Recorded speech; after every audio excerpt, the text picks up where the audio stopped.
Se você ainda não me segue no Instagram, vai lá, @SamuelCacunha. E se quiser o conteúdo completo de biologia para vestibular e Enem, acesse a minha plataforma. O link está aqui na descrição do vídeo. Uma boa aula! Fala pessoal, tudo certinho? Bem-vindos a mais uma videoaula e esta videoaula é muito especial. Ela é especial porque é a nossa primeira aula de zoologia e nada melhor do que começar com a introdução. Então essa é uma aula de introdução ao reino animal. Você já sabe, mas não custa lembrar. A ciência que estuda os animais é chamada de zoologia. Ora, zoo, animais, logia, estudo. Então, falou em zoologia, estamos estudando o reino animal.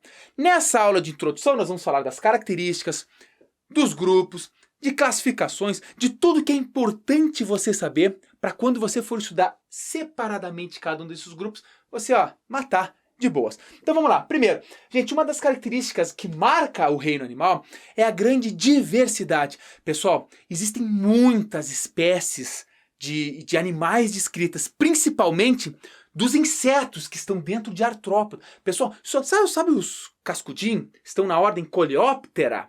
Só de cascudinho tem aproximadamente 300 a 400 mil espécies descritas. Lepidóptera, que são as borboletas, também tem 250, 300 mil espécies. Gente, é muita espécie descrita, principalmente dentro dos insetos que aqui estão. Mas veja, isso aqui, grande diversidade, significa que tem muitas espécies descritas e também são organismos muito abundantes.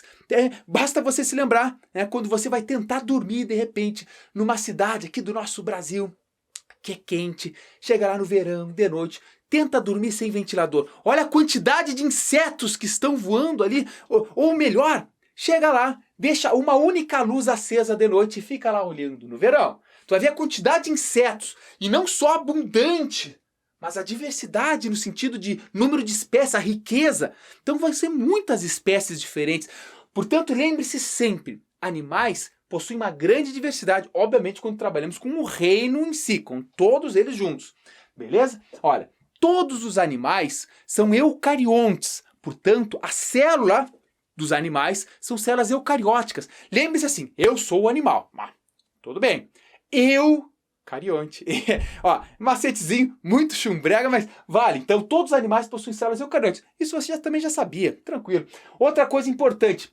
Todos os animais, sem exceção, são multicelulares ou pluricelulares, mesma coisa. Gente, dizer que é multicelulares, você sabe também, tem muitas células. Professor, mas tem que ter um animal de uma única célula. Não, nós estamos falando que animais na fase adulta, na fase reprodutiva, eles são multicelulares, sem exceção. Outra coisa, os animais são heterótrofos, diferentemente das plantas, por exemplo, que são autótrofos. Animais não vão fazer fotossíntese, não vão fazer quimiossíntese, eles dependem de outros animais ou de outros organismos para obter o seu alimento, o seu nutriente. Vamos lá, animais possuem tecidos verdadeiros, com exceção desses praguinhos aqui, dos poríferos, Bob Esponja. Bob Esponja que não tem tecido, todos os outros possuem. Tá, eu vou explicar depois detalhadamente sobre eles. Outra coisa interessante, desenvolvimento embrionário. Na verdade, gente, para tu tá assistindo essa aula, tu já tem que estar tranquilo em embriologia. E nós já temos na plataforma a aulinha completa de embriologia, com todos os detalhes. Então, vai lá, assiste novamente, relembra, pega a apostila, a lista de exercícios. Tô tranquilo em embriologia. Então, seguimos aqui. Lá no desenvolvimento embrionário, nos animais, ocorre a formação da blástula. Lembra mórula, blástula. E depois ela ainda vai ter outras diferenciações que para cada um desses grupos existe uma particularidade que a gente vai falar depois. Então, uma característica interessante para você marcar aí que tem o desenvolvimento em blástula no desenvolvimento embrionário dos animais. Continuando, lembra que nas plantas que a gente estudou umas semaninhas atrás, hein? Eu falava que as plantas armazenam açúcar na forma de amido. Lembra, professor? Mas olha só, os animais armazenam açúcar na forma de glicogênio. Lá no fígado ou em células musculares, por exemplo, tem muito açúcar, armazena isso no fígado ou nas células musculares, para não ficar com hiperglicemia no sangue, né? Senão a pessoa que é diabética, que não consegue controlar isso, fica com muito açúcar no sangue. E isso não pode acontecer. Então, nosso corpo armazena esse açúcar temporariamente no fígado para ir liberando devagarinho de acordo com a necessidade. ok? Então isso é uma informação também muito importante, que a reserva de açúcar nos animais é em formato de glicogênio. Lembra? Glicogênio é um polissacarídeo gigantesco, formado por glicose, e aí vai. Beleza. Outra coisa interessante, os animais podem ter cavidades no seu corpo chamados de celoma, mas existem animais celomados, pseudocelomados ou acelomados, dependendo de cada um desses aqui, que eu vou falar para vocês ainda nessa aula o que significa. Mas lembre-se, você já assistiu lá a aula de de embriologia, e você já tem uma noção básica sobre o que é o celoma, o pseudoceloma, um animal acelomado. Mas, gente, vou falar com muito detalhes para vocês ainda nessa aula. Continuando aqui, ó. Agora vamos falar dos filos, dos principais filos de animais, o que você tem que saber para arrebentar na sua prova de vestibular e de Enem. Então vamos com muita calma. Tá do mais primitivo ao mais derivado. Lembre-se, não fala mais evoluído. Ah, nós somos mais evoluídos que os poríferos. Não, gente. Nós somos mais derivados. Sofremos maiores processos evolutivos. Mas não existe dentro da biologia mais ou menos evoluído. Isso é importante para caso você for fazer uma provinha de segunda fase, aqui por exemplo da UFPR, que tu tens que escrever as coisas ali tudo em ordem. Não use mais ou menos evoluído. Então aqui é o mais primitivo e aqui é o mais derivado, sofreu mais derivações. Porífera. Pessoal, o primeiro animal a surgir foram os poríferos, que são as esponjas. Muito tranquilo.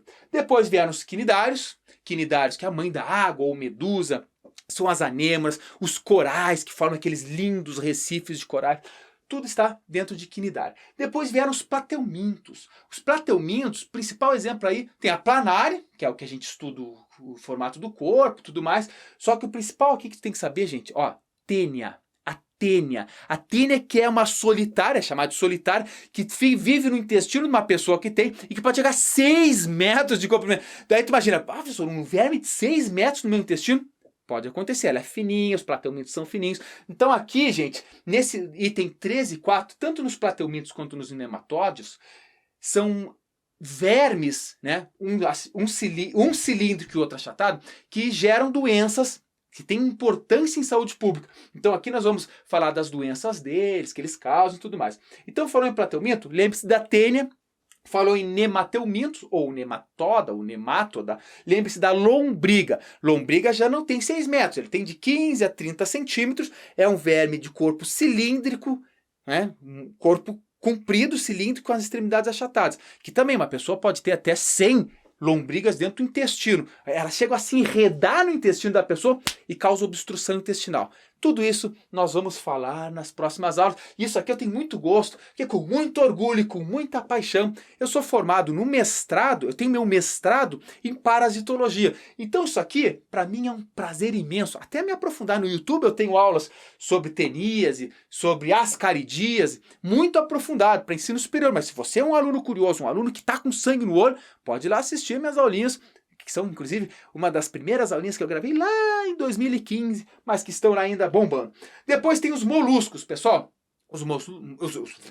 Os moluscos, principal, pensa, lesma, caracol, a lula, polvo, todos estão dentro de moluscos, beleza? Depois tem o anélida, lembra de anel? Então são corpos que possuem anéisinhos, literalmente. Então são, por exemplo, as minhocas ou sanguessuga, também vamos falar daqui. Ainda lá no processo de evolução, de derivação, surgiram daí os artrópodes, pessoal. Os artrópodes, como eu falei para vocês, de todos esses aqui, na verdade, todos os seres vivos, é o grupo com maior diversidade. Aqui, vamos lá, diplópoda, quilópoda, crustáceo, aracnídeo e insecta. Todos estão aqui dentro. E basta você saber, ou melhor, se lembrar, que os insetos é o grupo de maior diversidade no mundo. Então, obviamente, é um grupo muito importante. Também tem importância em saúde pública, em alimentação, cadeia alimentar. Gente, artrópode é algo lindo. Também, durante a minha graduação... Aqui que atrás começa a ficar linda, né? Porque com botânica eu não trabalhei na minha graduação. Mas durante a minha graduação e também no mestrado, eu trabalhei com artrópodes, com vetores que transmitiam doenças parasitárias ou que são parasitas, como é o caso do piolho, como é o caso aqui dentro do artrópode, do carrapato. Isso é muito interessante e nós vamos nos aprofundar muito também quando chegar no artrópode. Eu tenho certeza que isso aqui você vai gostar. Depois tem os equinodermata. Gente, equinodermata, uma estrela do mar, Ela é mais derivada, por exemplo, do que um inseto? Sim, ela é mais derivada que um inseto. Tanto é que o nosso parente mais próximo de todos esses fílios são os equinodermatas, as estrelas do mar. E por fim, mais derivadinho, são os cordatos, ou chordata, que esses sim, são os peixes, os répteis, os anfíbios, as aves e os mamíferos. Nós estamos aqui dentro dos cordatos. E é um grupo bastante interessante, porque quando nós estudamos os cordatos, nós conseguimos nos enxergar ali e falar, poxa, que legal. E depois daqui, quando a gente acabar tudo isso aqui, acabar acordado, a gente entra em fisiologia. Sangue no olho. Tipo, por que eu tô falando? Eu tô vibrando. Acho que eu tomei muito chimarrão, gente. Acho que eu tenho que parar um pouco. Acho que eu tô ficando meio hiperativo aqui, o troço fica um problema. Ok? Então, gente, isso aqui é o principal. Depois eu vou mostrar uma fotinho para vocês, mostrando um cladograma de quem surgiu primeiro e o que surgiu em cada um desses grupos. Ainda nessa aula e com muito charme, aquele charme de sempre, na aulinha do professor Samuel. Agora eu vou apagar e nós vamos continuar falando agora de algumas classificações dentro da zoologia. Fica ligado! Então vamos falar de alguns conceitos importantes para estudar a zoologia, começando pelos folhetos embrionários. Ora, você já estudou a embriologia e você se lembra que existem lá 3 folhetos embrionários: ectoderme, mesoderme e endoderme. Bom, os animais eles possuem uma classificação quanto ao número desses folhetos, ou até mesmo se não tem esse folheto embrionário. Então, olha só, se o animal não possui folhetos embrionários, eles são ablásticos. Não possui folhetos embrionários, é o caso dos poríferos. Já animais que são diblástico, e nesse caso eles possuem apenas a ectoderme e a mesoderme, eles são, então, só tem 2 folhetos embrionários, e quem é diblástico são só os quinidários. Todos os outros animais, exceto porífera, que não tem, e quinidários, que tem 2, eles são triblásticos, porque possuem 3 folhetos embrionários. Esses folhetos embrionários é que vão dar origem a todos os outros tecidos do corpo do animal. Os animais que são triblásticos possuem a ectoderme, a na metade, mesoderme, e a endoderme. Muito importante que você se lembre disso, se não se lembra, volta lá na aulinha de embriologia. Então, eu vou estar falando, tal animal é triblástico. Você tem que saber o que é. Durante o desenvolvimento embrionário são formados tais folhetos embrionários, tudo mais. Isso tem que estar tranquilinho aí na tua cabeça. Bom, e aí tem um orifício lá na gástrula. Durante a formação do embrião, forma-se um orifício. Esse orifício é chamado de blastóporo. Poro, é um poro, uma entrada. Bom, os animais que a partir desse orifício, depois do desenvolvimento, origina primeiramente a boca, ou seja, esse orifício primeiro, surge a boca primeiro dele, são os animais protostômios, beleza? Já os animais que primeiro, a partir desse orifício, primeiro origina o ânus, ou seja, o orifício está lá, origina o ânus primeiro, são animais deuterostômios. Repara que só tem 2 animais que são deuterostômios, que são os equinodermatas, as estrelas do mar, e os cordados, nós. Todos os outros animais são protostômios, com exceção, novamente, dos poríferos, que não tem, né? Uma vez que não chega nessa fase do desenvolvimento. Agora, outra coisa, outro conceito importante quanto à cavidade corporal. Isso confunde muito os alunos. Existem os animais celomados, pseudocelomados e acelomados. Portanto, para ficar mais claro, olha essa imagem. Pessoal, os animais que são celomados, ou seja, que possuem celoma verdadeiro, eles têm essa cavidade central aqui no corpo dele revestida completamente pela mesoderme. Já os animais que são pseudocelomados, eles têm uma cavidade, mas te liga aqui, essa cavidade não é revestida completamente pela mesoderme. Tem aqui mesoderme, mas tem também endoderme. Então é um celoma falsificado. Por isso que a gente fala pseudo, falso celoma. Agora, existem animais que não possuem uma cavidade interna. Então são os animais acelomados. No final dessa aula eu vou mostrar uma tabelinha e você vai saber quais são os animais que são acelomados, quais são os animais que são pseudocelomados e quais são os animais que são celomados. Então fica tranquilo que você ainda vai saber isso. Agora olha só, quanto à simetria, pessoal, a simetria do corpo. Os animais podem ser assimétricos, quando eles não têm uma simetria corporal, é o caso dos poríferos. Agora, os animais, eles podem ser simétricos também. E a simetria, ela pode ser radial, quando você pode, por exemplo, imagina aí cortar o corpo do animal como se fosse uma pizza e originar vários pedaços iguais. Isso é a simetria radial. Imagina uma mãe da água. Ora, você pode fazer vários cortes nela que vai originar vários pedaços iguais. É como se fosse aí um pedaço de pizza. Agora, a simetria bilateral, ou seja, uma simetria que você faz um corte neste sentido e você tem resultados com duas metades iguais. Nós temos simetria bilateral. Assim como, por exemplo, pega aí uma mosca, corta a mosca ao meio, um inseto no caso, né? Tem metade direita e a metade esquerda. Então, simetria é isso. Podem ser assimétricos, ou assimetria radial, ou bilateral. Falarei novamente em cada um dos grupos qual o tipo de simetria. Agora vou apagar e a gente vai continuar nos conceitos. Fica ligado. Então continuamos aqui com as características dos animais falando da reprodução. Pessoal, todos os animais têm reprodução sexuada, mas alguns animais fazem reprodução assexuada, não é o nosso caso, ok? Mas, por exemplo, porífera, quinidário, esses animais, principalmente os animais mais primitivos, plateumintos, eles sim fazem reprodução assexuada. Inclusive, uma estrela do mar, corta a estrela do mar em 5 partes, nasceriam 5 estrelinhas do mar. Isso é uma reprodução assexuada, mas falaremos mais detalhadamente em cada um dos grupos. Depois a fecundação. No nosso caso, você já sabe, a fecundação é sempre interna, mas em vários outros animais, vocês vão ver que ela pode ser externa, ou seja, ocorre fora do corpo do animal.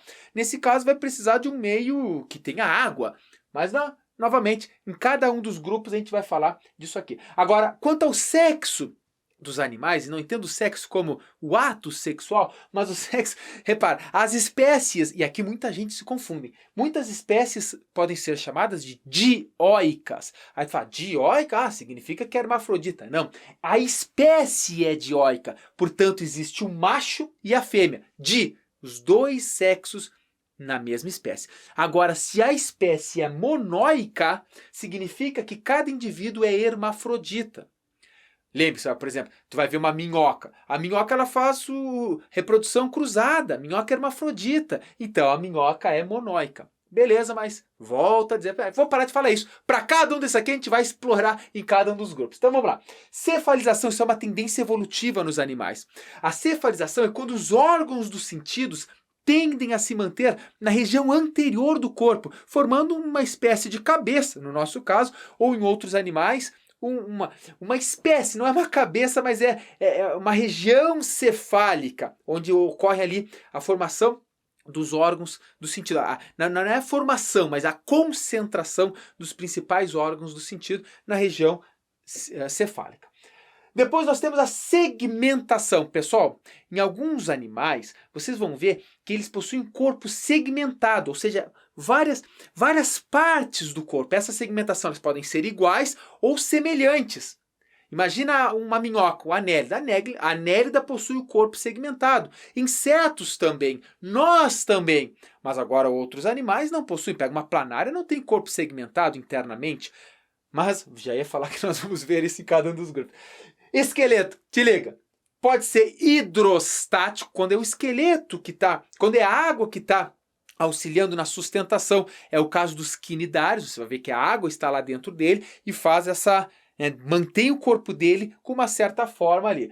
Exoesqueleto ou exoesqueleto é quando o esqueleto está por fora do animal. Ah, existe isso, professor? Claro!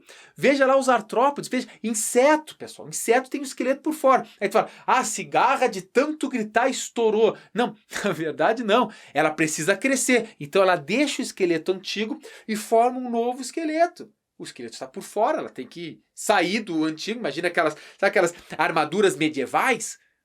Imagina que tu está engordando dentro de uma armadura daquela, tu vai ter que sair e pegar uma maior. É isso que acontece com os artrópodes, com os insetos, com os aracnídeos. Agora, o esqueleto pode ser interno. Nesse caso, ele é endoesqueleto. É o nosso caso. Nosso esqueleto, os ossos formam o nosso esqueleto, ele é interno.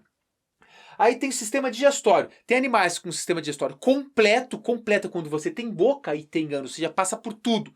Ok? Agora, outros animais só possuem boca. nesse caso, um sistema digestório incompleto.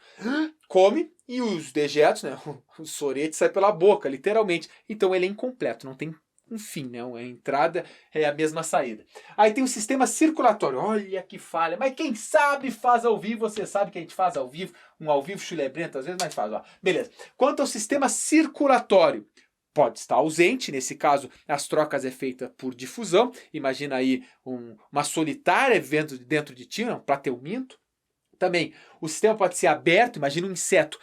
Ora o sangue está por vasos sanguíneos, ora ele se mistura na cavidade do corpo. Aí volta para vasos sanguíneos. Então, isso é um sistema aberto. Agora, o sistema circulatório fechado, é o nosso caso, 100% do tempo, a não ser que tu esteja com uma hemorragia interna ou até externa, 100% do tempo o sangue está por vasos sanguíneos, por isso é fechado. Quanto ao sistema respiratório, aqui tem várias classificações, eu não vou nesse momento falar de cada uma delas com detalhe. Ela pode ser cutânea pela pele, branquial por brânquias, pulmonar por pulmão, traqueal não é pela traqueia, assim, traqueal é por estruturas semelhantes, não é semelhante a traqueias, mas que são tubulações. Nós vamos ver depois isso lá nos insetos. Ou nenhuma. Ah, pessoal, tem animal que não tem sistema respiratório? Mas claro, esses animais fazem as trocas gasosas novamente por difusão, assim como eu falei aqui anteriormente. Existem também classificações quanto ao sistema excretor. E aqui tem vários. Vou me ater depois quando eu falar de cada um dos grupos. Mas pode ser por protonefrídeos, nesse caso por células chamadas células flama. Pode ser por canais excretores metanefrídeos, glândulas antenais e coxais, nas antenas ou nas coxas, túbulos de Malpique ou rins. Rins, você sabe, né? Se lembra lá dos nossos rinzinhos lá. Bom, aqui é interessante. Cara, eu tô louquinho, minha paixão. Quando a gente acabar isso aqui, quando a gente falar de fisiologia humana, se você é da área de saúde, principalmente quer fazer uma medicina, você vai pirar, assim como eu piro. Aulas de fisiologia não são fantásticas, são magníficas, são lindas. E depois, vamos falar do sistema excretor com muitos detalhes quando a gente estudar a nossa fisiologia. Agora aqui, quanto ao tipo de excreta, isso é interessante. Você fala assim, tem animais que fazem a excreta do tipo amônia, outros é ureia, outros é ácido úrico. Pessoal, amônia mais tóxica, ácido úrico menos tóxica. Mas você vai ver que cada um dos grupos se especializa em um determinado tipo de excreção e ela tem alguns mecanismos. Por exemplo, um animal que secreta amônia, cara, não pode acumular amônia, então tem que liberar isso rapidamente, porque ela é muito tóxica. Mas vou falar de novo. Falaremos com mais detalhes em cada um dos grupos. Agora, gente, eu vou lançar um grande bizu para vocês aqui, lançar um bizu aqui, que eu vou mandar 2 imagens para vocês. A primeira imagem é um cladograma que eu vou explicar para vocês aí dos primeiros animais, o que surgiu em cada um dos grupos, o que é mais importante. E depois é um resumance, que tu adora resumo. Tudo que é aluno, né, adora resumo, porque sintetiza tudo que foi falado. E aí, então, vou mostrar 2 imagens, começando pelo cladograma. Fica ligado. Pessoal, repara que todos os animais descendem de um protozoário flagelado. Então, esse protozoário é o ancestral de todos os animais, começou a viver em colônia, e depois os animais aqui adquiriram a multicelularidade, ou seja, todos os animais são multicelulares, já falei para vocês. Aqui também, todos os animais possuem desenvolvimento embrionário entre mórula e passa até blástula. Agora te liga, os primeiros animais são os poríferos. Esses animais se alimentam por filtração, são sésseis, é o primeiro grupo que nós vamos estudar na sequência. Aí depois, se tu reparar aqui, ocorre a gastrulação, ou seja, a formação dos folhetos embrionários. Mas esse grupo, os quinidários, são diblásticos, só possuem 2 folhetos embrionários. A partir daqui, então, vai surgir os animais triblásticos, com 3 folhetos embrionários. Agora, nesse raminho aqui, surgem todos os animais protostômios, ou seja, o blastóporo origina primeiramente a boca. E aí nós temos aqui, dentre esses, os acelomados, que é o caso dos plateumintos, e os pseudocelomados, que são os nematódios, nemátoda.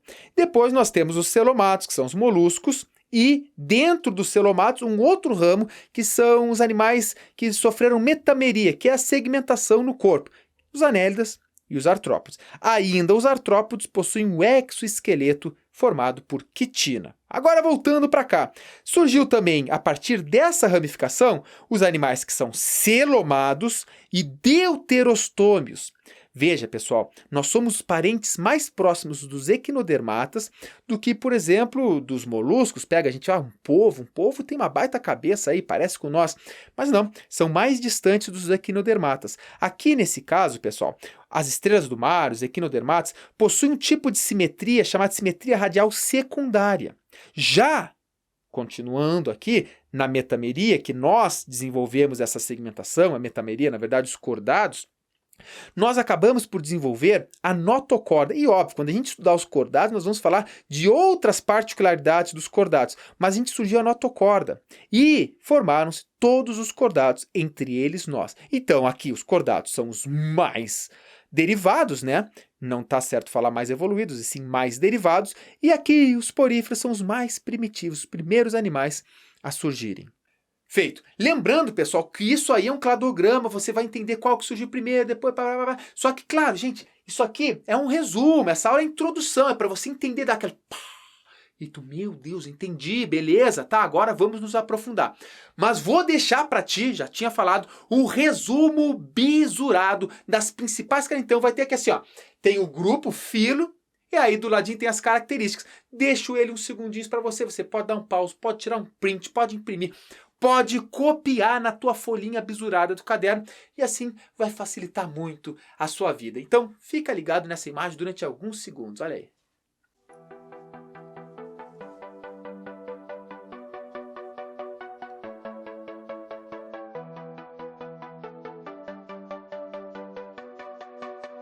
Então, gurizada, assim chegamos ao final de mais uma videoaula. É com muito prazer que eu dou essa aula. E você? Você tá cansado?